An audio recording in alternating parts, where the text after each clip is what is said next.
Hi, this is Lisa, and you are listening to I Love That Movie. This podcast is for movie lovers. It's not an unbiased opinion, it's not a straightforward review, it's just a couple people talking about a movie that they love. The format is each week I have a guest, and that guest and I discuss a movie that they love, something they're obsessed with, something they connect with. We'll talk about the plot, the director, and the actors, but we'll also talk about the personal connection my guest has with that movie.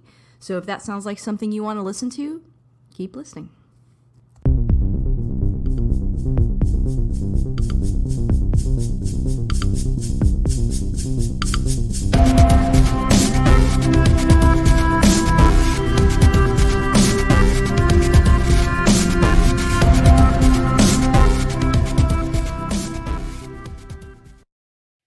Hey, this is Lisa, and if you want to find me on Twitter, you can find me at ILTM Podcast. I'm also on Instagram at I Love That Movie Podcast, and we have a Patreon. The show is always free, but if you want to support us on there, you can. That's at patreon.com/. I Love That Movie. And I'd like to take a moment to thank my top patrons, Chris Balga, Michael Cross, and Philip Barker. Thank you guys so much for keeping the lights on. And if you sign up, you do get bonus episodes of weekly roundups and also coverage on The Mandalorian. So we just finished season 1, and we're about to start covering season 2 next week. So jump on there if you want to hear that. As always, guys, if you like what you hear today, please subscribe and rate the show. It does help new listeners find us. I've got a couple familiar voices on the podcast. I have Sam and Sarah this week. Say hi, guys. Or hi, ladies. Hello. It's great to be back. Thank you so much for having us. It's always a pleasure to sit down and chat. Yes. Yes. And we're still, Christmas was yesterday as of this recording. Or, yeah, yesterday. Man, this week has been so confusing. But we are still in the celebrating spirit. So we are still going to talk about a Christmas movie this week. And my guests always pick the movie. So what movie did y'all choose to talk about this week? Sarah, take it away. A Christmas Story. Yes. You'll The shoot your eye out, kid. Yeah, shoot your eye out. Yes, this is the 1983 classic, actually the year I was born. Oh. Um, I'm old. And so so this is like one of my favorite movies. I'm so glad that y'all picked this. I can't believe we hadn't covered it yet, but Yeah. also glad that you guys picked it. Oh, yeah. This is one of my favorites. Like I'm not gonna lie to you. There's at least 2 leg lamps and a bunny suit somewhere in this house. Yes. And they're year round. And I breezed past this a little bit, but Sam and Sarah, in case people haven't heard you on the podcast before, why don't y'all introduce yourselves real quick too? Go ahead, Sam. Sure. I'm Sam. You might have heard me before on the Rocky Horror Picture Show podcast, on the Rio Bravo podcast, and most recently on the Tu Wong Fu Thanks for Everything, Julie Newmar. Yes, so And fun. I love all things movies, and I love to sit down and chit chat with them. And I'm so glad that that we have the opportunity to do that, and you guys like to tune in and enjoy it with us. Mhm. My name is Sarah. If you can't tell, Sam and I are roommates, so we tend to talk about a lot of the same stuff. Um, but you probably heard me on the Breakfast at Tiffany's podcast and with Sam on the Tu Wong Fu podcast. Yes, so Mhm. glad to have y'all back. And as I said, this movie is a classic. I will say, if you guys are still listening, this is we're gonna go into spoiler territory. I feel like a lot of people have seen this by now, but if you haven't seen this before, I do recommend pausing, watching this, and then coming back.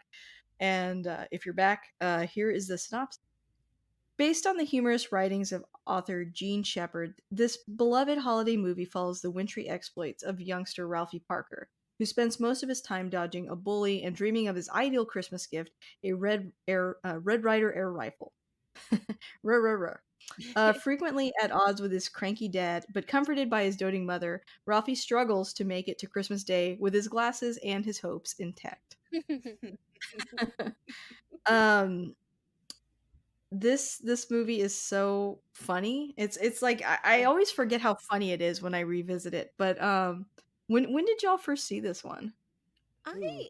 I cannot pinpoint the exact moment I first saw it. I was born in '86, so this movie has was probably already just the, annual holiday watch by the time I remember watching holiday movies. So I've just always seen this movie. It's always been a part of my holiday tradition. Yeah, kind of same. It whenever I can't remember what film company it was to begin with, but it was sold out to Turner Media. That's Mhm. what it was called back in the day, and they didn't know what to do with it really because even though the film was a moderate success, it was just kind of in the package deal. And so that's when TBS and TNT decided to start streaming it on Christmas. Oh. And so Mhm. that's been like the holiday tradition. So I can't really say, "Oh, I went to the theater and saw it," and this whole Mm-mm. thing. It's just kind of been a collective conscious Christmas. Yeah. It's Christmas and it's on TBS. And that's what you did is you put it on TBS and you watched A Christmas Story, and it just kind of always was Well, there as far as like my Christmas remembrance yeah. of it and how I like to think back on it. So it was originally MGM and then Turner Broadcasting about it, and TNT would be the one that would air it annually. But then TNT, when they decided to be more drama, TNT, they decided to stop airing it. So that was probably around like the early 2000s. Then TBS picked it up because they have their slogan "More Funny." And then Okay, once that makes TNT sense. realized they made a mistake, they're all they're all the same company, they were like, "Well, we wanna air it again." So so they both now air it for 24 hours straight, one just does it an hour later. Wow, that's a journey right there. It I really think I'm the is. same as you guys. Yeah. I think I'm in the same boat of, like, I don't remember when exactly I first saw this, I've just always seen it, and I think actually, as I got older, I'm surprised that it came out in '83, I think I thought it was older than that. But the Yeah. humor does feel very '80s, like, even though it takes place in the '40s, Mhm. which again is such a weird thing to think about, like, that this came out in the '80s and the '40s had only happened 40 years previous to it. Right. Always weird to think about that when you watch movies that are a little bit older, you're like, "Oh, man, that time period was not that long ago at that point." Right? Um yeah, but and oh, I should save this because 'cause I'm like, we're gonna get into this, I think, later, but one of the things I like about this movie is, like, it does take place kind of 1939, 1940, but I feel like it's really different from a lot of '40s movies or movies that talk about a specific time period like that because I felt like it was more real. It's Mhm. not exactly like Norman Rockwell or anything. Like, it's small town, Oh, yeah. Christmas, but there's some edge to it, and I kinda like that because I feel like the '40s gets so romanticized that, I don't know, Mhm. it's never really portrayed this way. Well, I think that's all Yeah. part of the text, and that's what Gene Shepherd wanted with the story, Yeah. because from what I could tell, he's notorious, like, anti-sentimentalism and things like that, even though his work has done the opposite, I think. I think you're right because now it's like a big nostalgia bomb for me. Mhm. But I see what you're saying, though, about he's not romanticizing his childhood Not at here with this all. story. Not He's not romanticizing his childhood, Schwartz, Flicks, any of Right, right, right. But I think that's what makes it so like you said, real, like it's so Mhm. set in reality is that it's not glossy, it's not shiny, it's not romanticized. It feels like you're following this kid around and truly getting a glimpse of his everyday life. That's not, you know, uh, I hate to make it sound like, oh, this isn't important, but it's like an everyday thing that you can appreciate from your childhood, of that moment of like you knew you wanted that one Christmas gift and you were trying to figure out a way how you were going to get it, and instead of it being this kind of bright shiny thing, it kind of shows you the reality of, well, this is what happens maybe if that wish doesn't come true, if you don't Mhm. get what you want, because that's kind of what you think is going to happen in the film, is that Ralphie has tried all these different ways to get this Red Ryder BB gun, and then he thinks there at first that he is disappointed. He thinks he hasn't gotten his wish. He hasn't gotten it, and that, maybe there isn't a Santa Claus because I told Santa that I wanted this. But then, good old Saint Nick does come through for him there in the end. But there's something kind of appealing to that because it resonates with everybody. So it kind of gives you that different feel, a different break to that movie that's not shiny and romanticized and nostalgic and all of those things. Absolutely.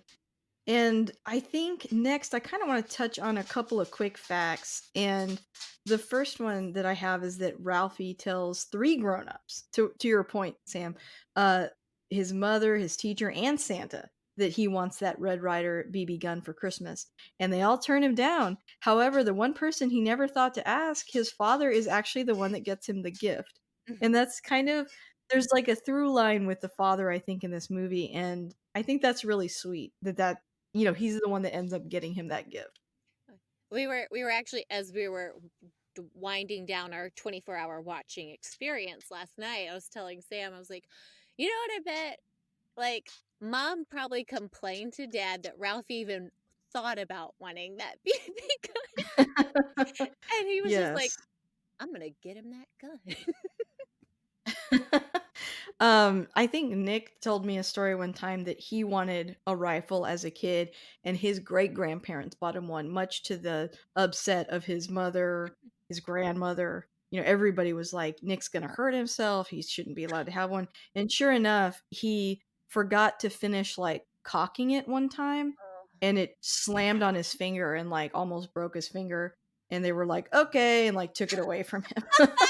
So I think this story is very relatable Oh, for little boys, I for guess. That sure. want Yeah.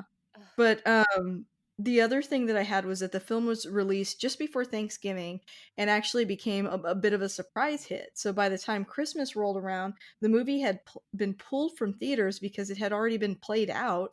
After complaints were lodged at theater owners in the studio, the film played on select screens until after the first of the year in 1984. So it, like, stretched out the release of that film, essentially. But it makes Oh, a lot of sense. It's very entertaining. and going back to like how funny it is, like that's like the jokes, even if it like it wasn't like a nostalgia kind of funny, like the jokes land every year. And They it's do. so like they're just so little, like even like a one-off phrase, like it like it just tickled me more this year than it had other years. But when like Ralphie's talking about how everyone's like against him getting the gun, they're like, what do they have against Red Ryder and his peacemaker? And I'm just like, the thought of calling a gun a peacemaker cracked me up to no end this year. I just randomly started laughing to myself about the decoder ring when I was reading through like the trivia, that part where it's like drink what does it say, like be sure to drink Ovaltine or Sure something to like that. drink your Ovaltine. Yeah, and then when he says it out loud to himself and he's so irritated, and it's so funny because it's like, I remember doing that as a kid. I don't know if kids do that anymore, but like decoding a secret quote unquote message and then you get it, it's just an ad. He's like, this is an ad. It's like such a disappointing thing Oh, that happens to every kid at some point. But the you're so right. There's just so many little things like that that aren't even like the big jokes in the film, oh, yeah. but just make me laugh. Another one of my favorites that kind of makes me grin. It's not necessarily like hilarious, but that same scene when he gets done, drink your Ovaltine, a crummy commercial, and he's so defeated. He doesn't push the hamper back. He just like gets up and like opens the door, and Randy's on the other side of the door, like about to bust because the whole scene is the mom's yelling, like, Randy has to go to the bathroom, get out of the Oh, bathroom. yeah. And then Randy's like on the other side of the door, still like patiently waiting, and Peter Billingsley finally like drags the door open and walks out as Randy's like scurrying in, like, "Oh my god, I'm about to pee my pants." And that little nugget of Randy just like scurrying so fast to get to the toilet while Ralphie's just like dragging out of the bathroom. Like I don't even think Randy closes the door. He's just like, I have to pee so bad I can't stand it. And there's just something so funny about that in that moment. Poor little Randy. Oh. The Yeah, level and it's also kinda edgy, right? yeah, the level that they, like, Like, the kinda humor is kind of mhm. the Go level that ahead, sorry. the level that they kinda just, like, crap on Randy is, like, classic. It, like, akins to, like, everyone on Parks and Rec just, like, beating up Jerry verbally. Like, Randy's the Jerry of A Christmas Story a little bit. Like, Definitely. at the end where they're, like, sitting around, presents everywhere, paper everywhere, the dad's like, "Well, who's gonna clean up all this paper?" And I was like, "I don't know, I don't wanna do it." I was like, "Well, Randy did it last year. Well, he can do it again." Poor Randy. It also speaks to a time of having 1 bathroom in your house. Oh, yes. Yeah. Oof.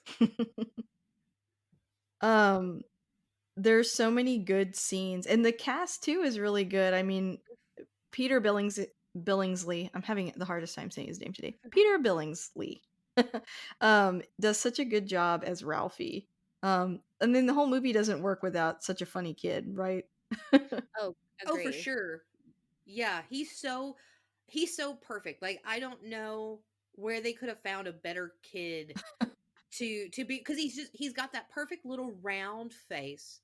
Those eyes are so bright, they're so big, and he's just so funny without having to be funny. Like he's dry and Yeah, witty for a 12-year-old kid. It's like, how is this kid so funny? But he's so perfect. Even Randy, the kid that plays the kid brother, I don't know how old that actor is, but even he's great of just when he's standing there screaming at the mother that he can't put his arms down and she covers his oh, mouth and he yeah. just keeps screaming right through. It's like, I don't know if I could keep it together and I'm 36 years old and an actor and I would have cracked up laughing every single take. So good for you, kid.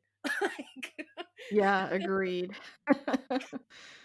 So good. I guess we've kind of segued into this. Oh, well, I guess we'll talk about the director really quick too. So this was directed by Bob Clark, Mhm. who had previously directed Black Christmas, another Christmas gem. And he also did Porky's, and I don't think he would have ironically directed Porky's if not for this movie. So, just interesting through line there. Oh, yeah. Like, well, okay, little about me. I love the movie Porky's because I was a weird kid who shouldn't have been watching Porky's, but I did. Um And you could like you could you there's weird similarities, like you can see like his style as a director on that and this like even though this is a family friendly holiday movie, it is sexed up in some weird parts. It is, it is. And I think that does speak perfectly to the age that the character too, because he's 12, so he's, like, just now becoming aware of certain things Yeah. that are happening around him, and the narrator is the one telling us the story, an older version of him, so he's got, like, those 2 different layers to look at it through. It just Mhm. somehow makes all those scenes just, like, so much funnier, so much more awkward. Um, and yeah, it's in a family Christmas movie. It's just great. yeah, the electric sex. That's what he calls the leg lamp. Oh yeah. Electric sex. That lamp, that okay, we're gonna get to that. But, yeah, Ah. let's pick out a few favorite scenes. Why don't y'all Oh, pick a couple scenes that you wanna dive into? I know my favorite scene. I know it. I know it. Oh my god, I love it so much. Okay. My favorite scene is it's the first time we see Scut Farkus. It's the first time we see him. And so Randy and Ralphie and Gil and Schwartz, they're all walking, talking about whatever. And then all of a sudden, they hear laughter on the other side of the fence and everybody freezes and they turn and you wait because the Bob Clark showing you the fence with the hole in the fence with the laughter. And so you kind of have this moment of suspense of what's behind it. And then Scut Farkus he pops his head through the fence and Ralphie, oh no. Scut Farkus. And like this dialogue, and my favorite part about it is the descriptor of Scut Farkus. It says Scut Farkus staring out at us with his yellow eyes. He had yellow eyes, so help me God, yellow eyes. And for some reason, that descriptor of that kid is the funniest thing ever. And that scene, because then that's when Randy gets pushed down and Randy lay there like a slug. It was his only defense. Those are my favorite lines of the whole film, of Randy screaming, writhing on the ground, and I can't remember which friend it is gets snatched and bullied and beat up on. But it's my favorite scene is when we meet Scut Farkus and Randy gets pushed to the ground and he lay there like a slug. It was his only defense. I It's a love it. great That's my favorite visual and description. scene. My favorite scene, probably, it doesn't have all of the best lines, but it's gotta be the tongue on the flagpole. Mhm. Dang, I yes. mean, like, Oh. go on, smartass, and do it, you know? That's My such a great scene. I mean, it just, like, is burned into your memory as a kid Mhm. too. Oh, 'Cause, yeah. I mean, I think it's, like, just such a I don't know, it just you felt like watching that, well, that could have easily happened to me because I'm a dumb kid and I probably would do that. Or Or at or least that's my thought watching it. you were me and my brother's like, "Well, does it actually?" Like, when we were younger, like, "Will it actually stick?" And my mom goes, "Well, Oh. stick your tongue on something and go see." Like, we'd put it, like, our tongue on an ice cube, and then the ice cube would hang off our tongue. We're like, they're like, "Yeah, imagine if it was metal." I'm like, "Oh." No. Horrifying. Yeah, it's that and also your little smart ass friends. You know, Mhm. Yes. you alone wouldn't do it, but then the idiots that you're best friends with, they're the ones that get you to do it. You know, the whole egging on, the whole I dare you, I dog dare you, I triple dog dare you, and then there's that moment of like the breach of etiquette, the dreaded triple dog dare. Yeah. You know, and it's that so funny Breach moment of of etiquette. I love that. how it's all kind of back and forth. So it's you're like, oh man, I've been there of like the friends egging you on, so now you have to do it, even if you're scared to do it. I love that. Yes, totally agree. For me, it's gotta be the "ho, ho, ho." That's Just my favorite scene in that movie is Santa saying that and pushing him down the the little slide with his toe boot. tap. I don't know why. Yeah, Oh, it's so funny. He was, like, so pumped, to tell Santa his wish and just how incredibly unenthused and, you know, not excited Santa is, and then when he pushes him down that slide, I laugh so hard every single time.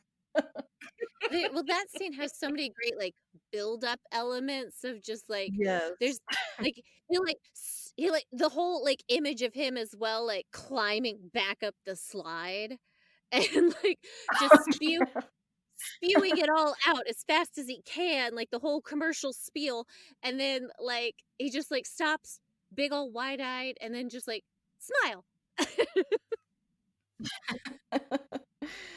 And I like how, like, that scene, they clearly went through so much trouble or, this the store did, Mhm. to make it look so magical and so pretty, but then the people that work there, they just work there, you know? You really get a sense for that retail burnout that they're experiencing, and it's just lovely. Oh, yeah, the whole, like, Yeah, where "Store's closing."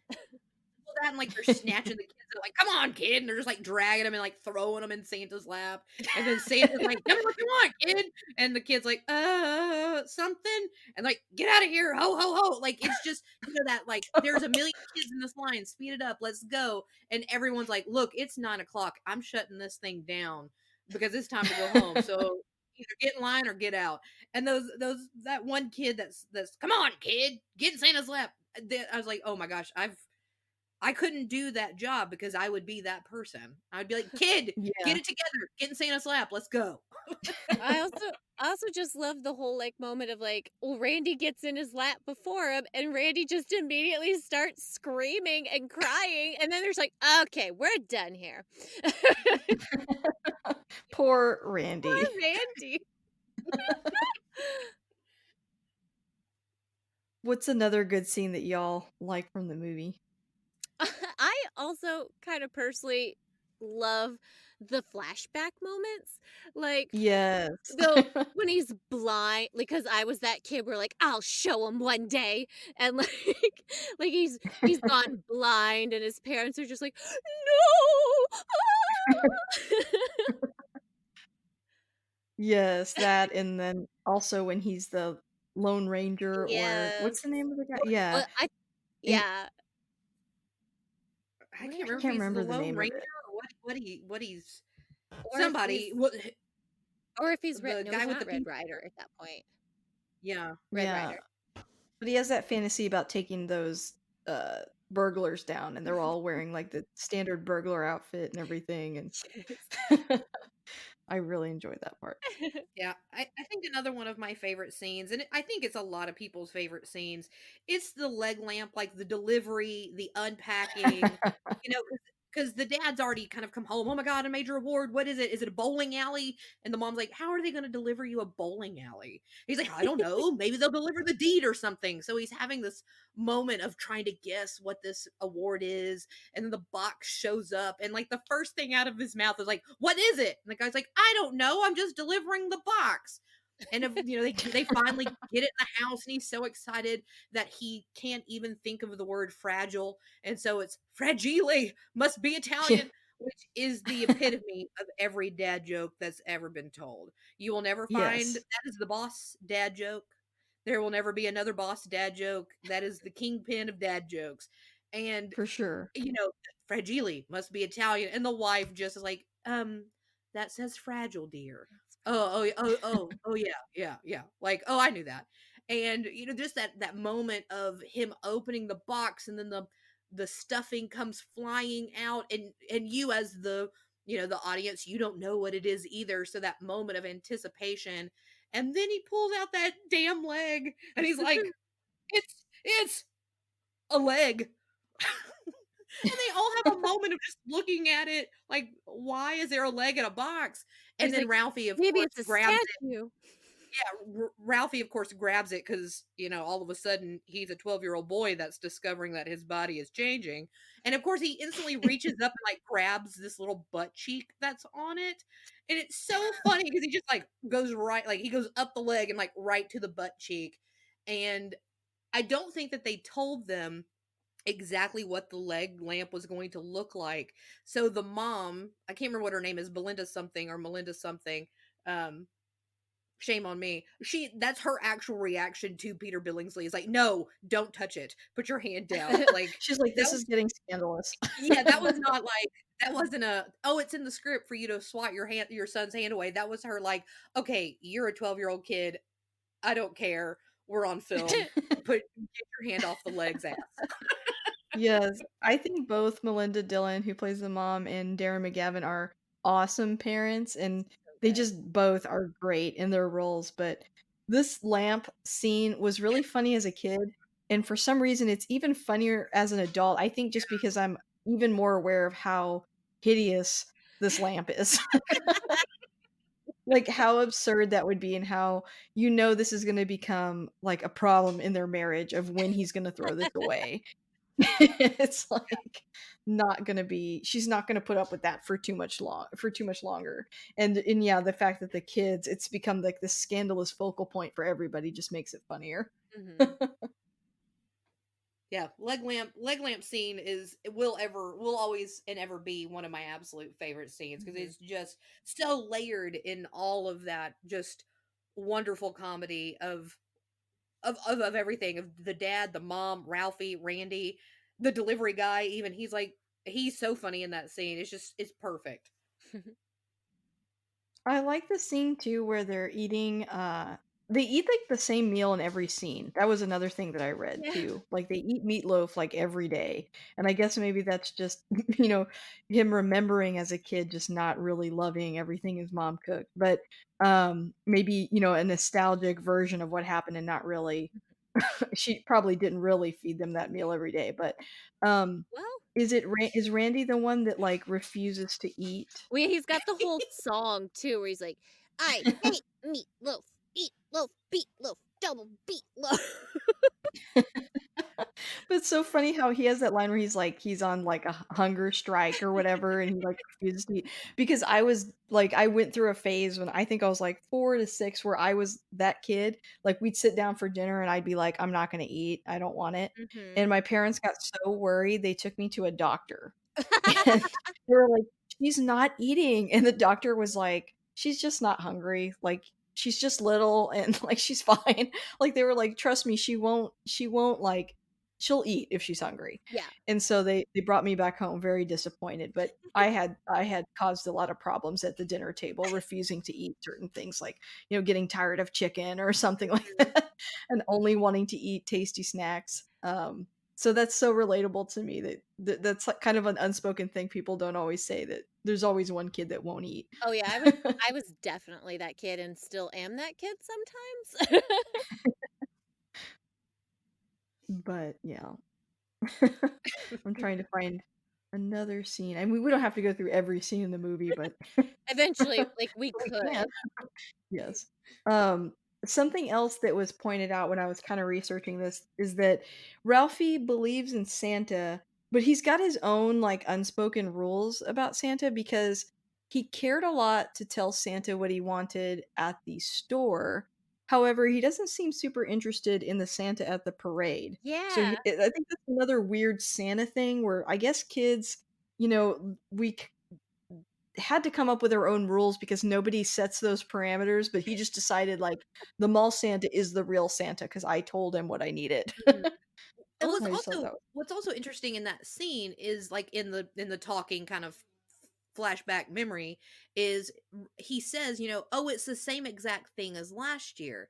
So there's also this kind of weird, like, I already told that Santa what I wanted last year, so I have to go tell the other Santa because he might get me the same thing. Because that's kind of where my brain goes to it. Because when I was little, that's kind of almost how it worked. Well, I told you what I wanted, so now I have to tell someone else something else I want in fear that I'm going to get the same thing.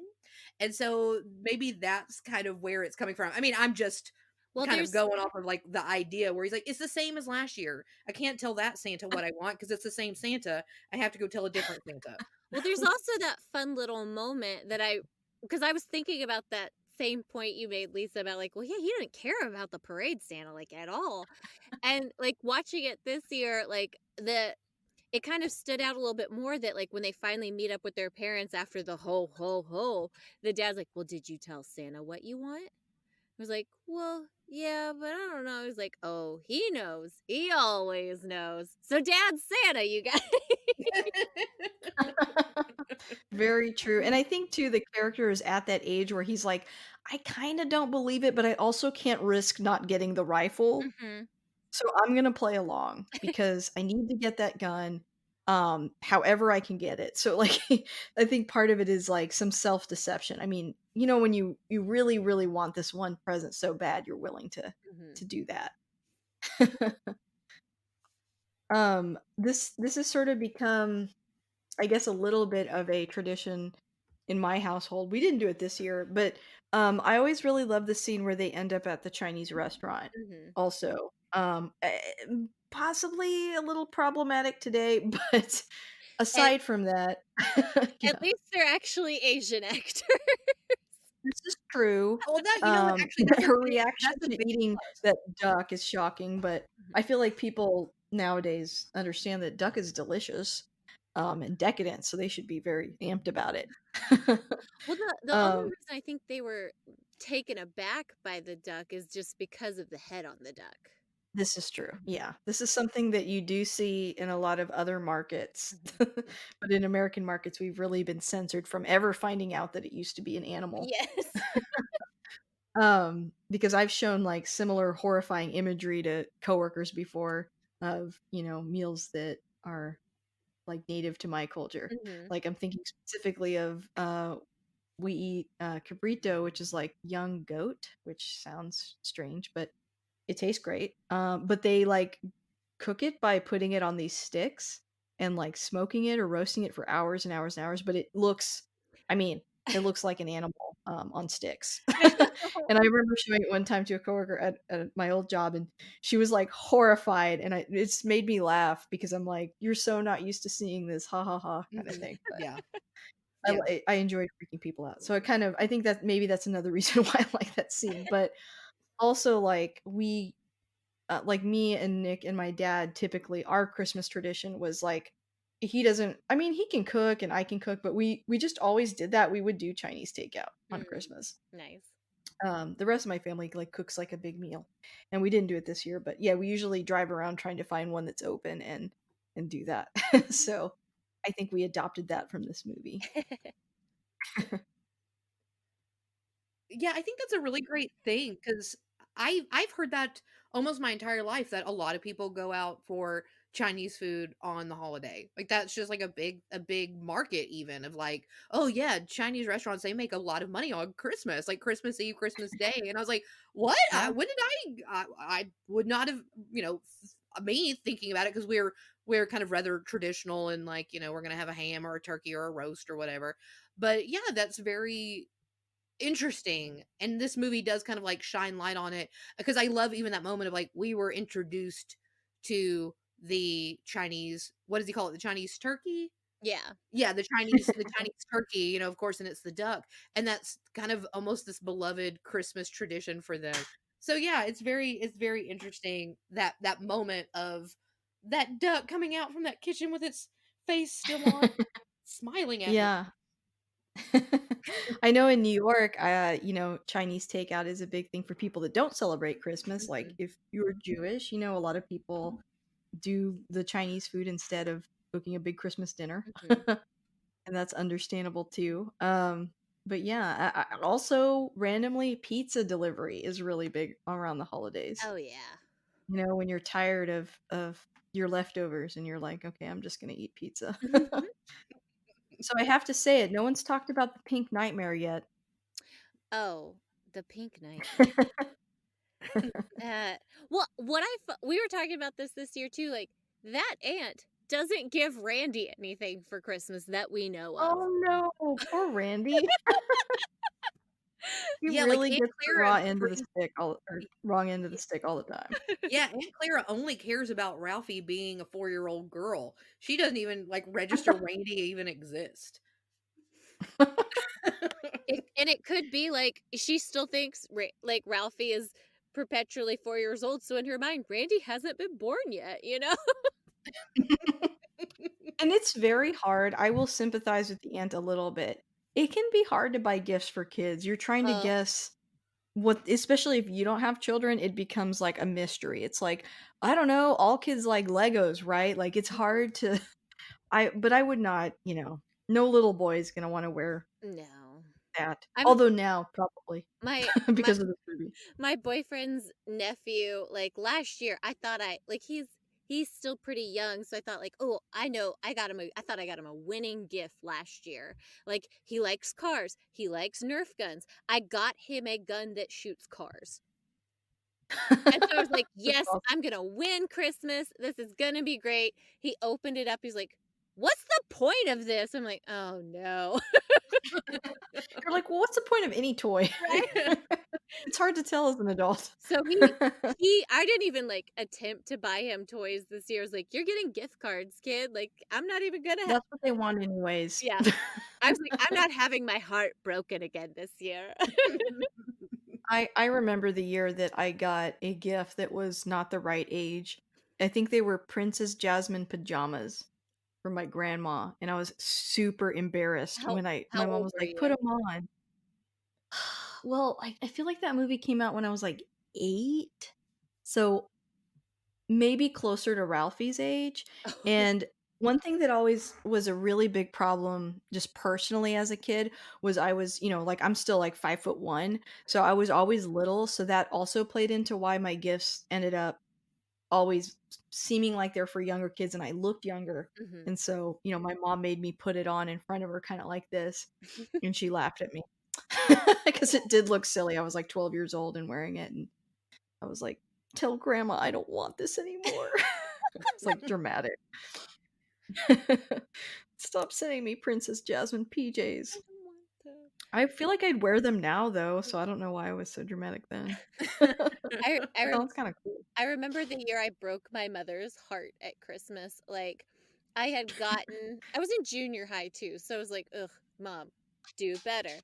So I was, like, I wasn't, like, outwardly mean to her, but, like, I remember because my favorite color is purple, she bought me a purple, long-sleeved, with a collar, zip-up Joe Cool shirt, and I was just Joe Cool, yes! oh my And gosh. I was just like, "What is this?" Like, I wanted stuff from the mall, and this was clearly something from, like, a '90s child's closet, you know? Yeah, for those who don't know, Joe Cool is, Snoopy, With right? with And it's with his alter ego. sunglasses on.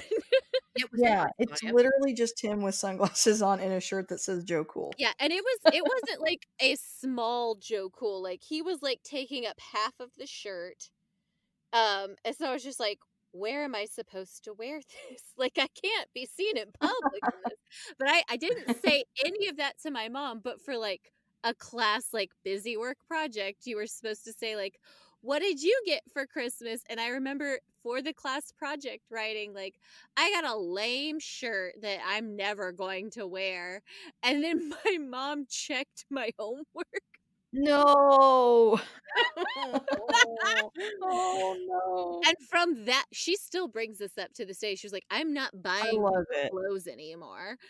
It's hard to buy people clothes, if we're honest. But she still holds that grudge to this day. Man, you reminded me of another incident where I got clothes, then they were way too big, and they were weird, and yeah, it's like, I don't know, that's a problematic gift for children, you can't buy them clothes, I don't think, because you never know what size they're gonna be, because Mm-mm. they change so much, Oh, and you yeah. don't know what they like. It's too hard. It's too hard, guys. Oh, for sure. Yeah. But I love the pink nightmare, like, I want a pink nightmare. I want one. Same. Like, I would wear that bad boy everywhere. Like, I love it. I'm like, "Ralphie, why are you hating so much on that pink nightmare? It's adorable." The eyes are googly eyes for crying out loud. They're so It's cute. great. Yeah, I will say but though, they also do get I'm hot. I'm a four-year-old girl. Yeah, those kigurumis, I mean, they're in now, Oh, yeah. so you could get away with them today. Mhm. But yeah, they are hot. You can only wear them for a little bit. Mhm. I like the soap in the mouth scene too, Oh. like where he says fudge, but he didn't really say fudge. Oh, yeah, "Oh, fuck." Do you guys have any soap in the mouth incidences from your childhood? I remember Yes, mom I would do. threaten it a lot. Yeah, no, one time I got in trouble and I for probably a myriad of reasons. Um I wasn't sweet and innocent. Um and my mom tricked me into putting soap on my toothbrush and I brushed What? my teeth with soap. And it was pretty bad. It was bad. Um but yeah, I have had my mouth washed out with soap before. Only one time though. Like I don't want it to seem like my mother is like abusing me in any way, shape, or form. Definitely did not. And I'm sure it was well warranted. I'm sure it was well Yeah, I think warranted. my mom tried it once, but she couldn't commit to it. I think it grossed her out when I put the bar soap in my mouth. She was like, "All right, I don't know." Yeah, She's like, this "I saw wasn't this on TV, but I don't like it." yeah, it wasn't luckily it wasn't like a whole bar. It was just like putting soap on my toothbrush and then brushing my teeth with the soap. So it wasn't like full effect, like sucking on a bar of soap or like a whole wad of soap in your mouth. But yeah, I remember the soap on a toothbrush. I remember that. I do remember it. A different time. Yeah. I Yeah. I do love that, like, Ralphie has, like, the soaps that he prefers to wash Yes, his 'cause it mouth. happens so often. He's like, "Well, if it's gotta be soap, this one, please." Well, back to, like, kinda, like, favorite lines and scenes, like, that whole scene has my favorite, and it's not any of the main characters, it's when, like, his his mom is like, he blames it on Schwartz for, like, teaching him the bad language and stuff, and Yeah. and his mom calls Schwartz's mom, and you just kind of hear her in the background, was like, "Do you know where he learned that word?" And she goes, "Well, probably from his father." Yeah. Yeah, and the dad does curse sometimes. Oh, oh, yeah. And dads always get in trouble for that, so I think another interesting fact about this movie that I think I forgot to read at the beginning when we were talking about them is that, this inspired The Wonder Years, Mhm, which was a show that I grew up with and really enjoyed, and I never thought about how, the voiceover stuff is really similar. mhm. Oh, yeah, knowing that, like, it all totally makes sense.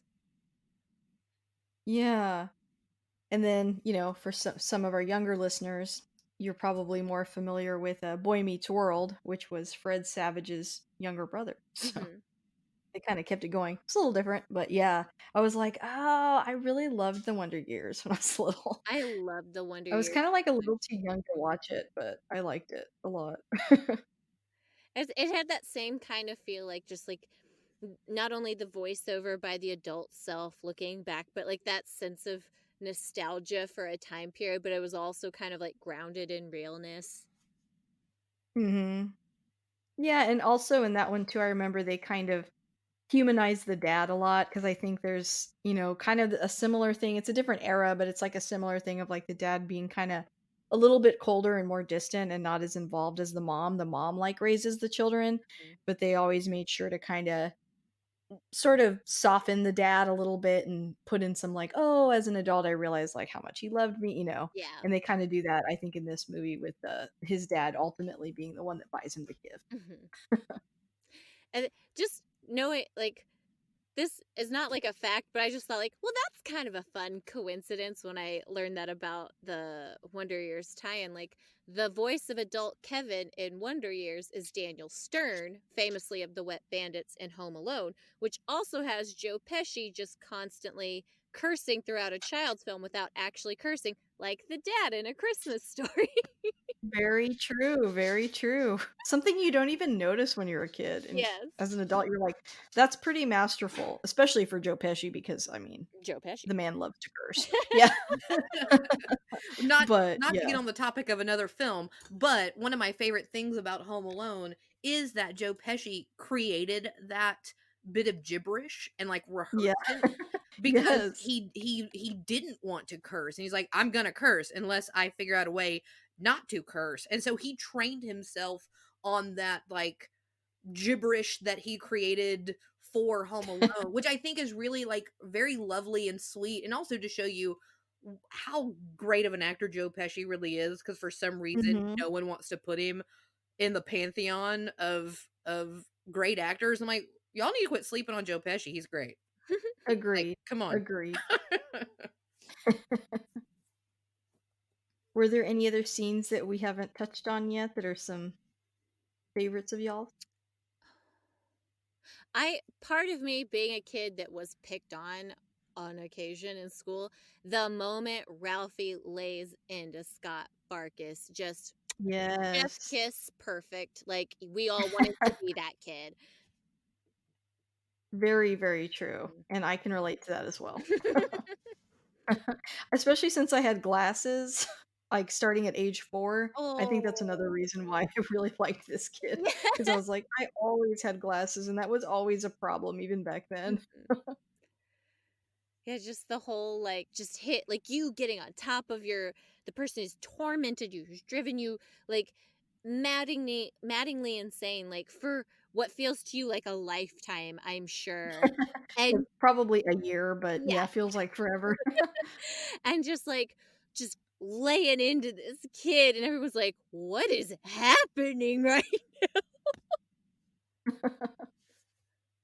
And then It's so good. And then the moment of because at heart, Ralphie is a good kid, the moment of fear that sets in when he's like, "Oh, my dad's gonna be so mad at me." It's like, I've gone too far.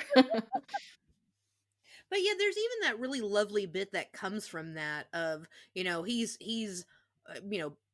hitting Scott Farkas, hitting him all around, and the mom's coming up, Ralphie, Ralphie, Ralphie, stop. And she finally gets him to stop, and they kind of have this moment where they lock eyes, and you can just see him have that moment of, you know, really almost agonizingly apologizing to her without even saying anything.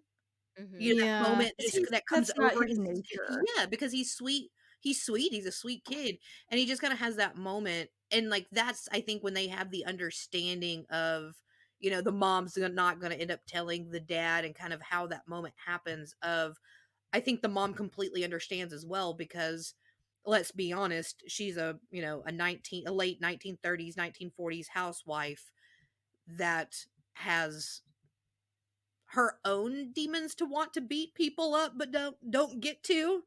Don't Um, we all sometimes? right?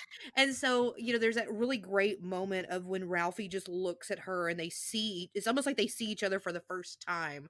And, he Yeah. busts out crying, and, she doesn't yell at him, she doesn't scold him, she gets him in the house, and she gets upstairs with him and puts the cold rag on his face and on his neck. She's like, just go lay down. She Mhm. never has this moment of like, Ralphie, what were you doing? She never lays into him. She never even asks him. She never asks like what happened. She just has this moment of like, I don't need to know. You're right. Whatever Yeah, happened, Ralphie, you're right. Go lay down, chill out, cool down. And then, even Randy's like, "Oh my god, daddy's gonna kill Ralphie." I And she's like, know. "No, he's not." And she knows, because she knows what she's No, doing he's as well. not. She's playing that so well of, she brings it up. He got into a fight today. Oh yeah, what happened? Oh, just, boy stuff. And that's kind of it. And it's just really, really lovely, that kind of moment. And even then, he ends that scene with, from then on things were different between me and my mom. And that's one of the really just aw. beautiful things from that movie of, we then kind of also get a glimpse into what Ralphie's life was like after this movie, like, after we get done with these Yeah. 7 days of this boy's life of Christmas, of, like, what possibly could come next, and that's what I love, that moment of, like, "Yes! Punch Scott Farkus in the face," and then that moment of being, like, drugged back to reality, but it still works out really beautifully in the end. Yeah, she's such a good mom, Mhm. She's like she's a good mom and, she knows her kid, and so she knows Ralphie is a good kid. And I think she's probably used to, "Take that out of your mouth, stop doing that, put that down." But in that moment, she kinda sees him, like you say, that she doesn't have to necessarily grill him about this. She needs to just give him a minute to breathe. And she kinda does that for Randy too when he's, like, hiding under the The sink. cupboard, which I feel like I did that a couple of times too. Mhm. But yeah, that is a really sweet moment between them. Well, I think we got most of the major scenes already. Yeah, we could just recant the whole film. I know. I mean, it's also one of those things too. I always say this when we cover a movie like this, but when it's an hour and a half, you're like, "Oh, uh-oh, I'm done." Like, really quick. But I mean, it's a short movie. I don't think a moment is wasted though. So, it's got a lot of great moments and so many good one-liners in the film. And yeah, we probably won't quote them all. But they're really good and you should definitely watch it. Oh yeah, and I forgot to say too, Gene Shepard, who wrote the novel and the screenplay, is also the narrator. Mhm. I don't think I realized that He's when I also first saw got it. a fun little cameo in the movie. Oh. When, Ralphie's in line at the mall to meet Santa, or the department store to meet Santa, and the guy in line's like, "Kid, there's a line here." That's Gene Shepard. Oh, okay. And then Peter Billingsley has a little cameo in Elf, which I Yeah. never noticed before. Yeah, he's When he's very good friends with, Jon Favreau and Vince Vaughn. Oh, okay, I that makes I sense. had read that he apparently met Vince Vaughn back in the day where they both worked on an after-school special together. Yeah, it's weird, like, now he's, more of a producer Mhm. than actor. He's acted in a few things, but Oh, yeah, it does make sense he would know Favreau because it looks like he produced Iron Man. Mhm. Yeah, he also So has a small yeah. cameo in Iron Man as well. He's like one of the technicians working on the the the arc reactor at the like in the actual um I don't know, Stark's laboratory, wherever it is. I act like I know what I'm talking about. I just watched this movie not that long ago. Um, but yeah, he's one of the technicians working on the arc reactor in Iron Man as well. So I think he kind of has Ah, this fun thing of like, I'll throw you some money to produce it, but give me a tiny bit of screen time. It'll be yeah. fine. And John Favreau's like, Oh, yeah. sure, whatever you want, buddy. Oh, yeah, he's been Love in so many of those movies, and he loves I you can kinda tell Peter Billingsley loves to do that, like, the Vince Vaughn movie, The Breakup, I think he plays Oh, yeah. he's got a part in there as, I can't remember if it's his brother or her brother in it with Jennifer Aniston, like, and he's just like, "Yeah, man, you messed up," kind of a thing. Also Yeah, I'm looking at a picture of it. also supposedly, I can't remember if he directed it or was just a producer on the children's film, Zathura? Or the what is that? Oh, I think I know what you're talking about. Yeah, it was another kind of, like, kids movie with, like, children actors. Supposedly, there's a leg lamp hidden in that movie somewhere. How funny. Well, I guess that kind of brings us to our last couple of questions for y'all. Number one, if you had to summarize, why do you think you love this film? Why does it warrant 24 hours of watching? Oh, um, it's one of those things, like, the jokes land every time, and each watching, like, something stands out a little bit more than the previous watch, even within, like, the same evening of watching it. Yeah, I agree. For me, it's the reality of it. I grew up we didn't really watch a whole lot of, like, Christmas movies, so, like, White Christmas, Miracle on what is it, 34th Street? Like, I don't even know these movie titles. They weren't a big thing, and so for me, this movie having watched it, it felt more real than the other ones did because I didn't really watch those until I was an adult. And as an adult, I appreciate this one a little bit more. Not that those other ones aren't great, but I just love this because it feels so real. It feels like I can still empathize with Randy, with Ralphie, with these other kids. I still feel like it brings me back to my childhood too, of like, oh my gosh, been there, done that. Oh my gosh, where you're taunting each other, even if it's not licking the flagpole, but you're still, on the playground taunting each other about something or having to face your bully that's being awful to you, that anticipation waiting for that wonderful gift on Christmas, hoping that you might get it, that Santa Claus will bring that to you. I think I love that movie so much because of just the reality factor. Even though there's not much of a plot when it comes to this film, the story is so compelling. These people are so compelling that it makes it so wonderful to keep watching over and over and over again. Okay. My last question is, how do you pitch this to someone that hasn't seen it before? Well, even though it's the opposite of everything Gene Shepherd would have wanted, I was like, it's the perfect kind of Americana nostalgia.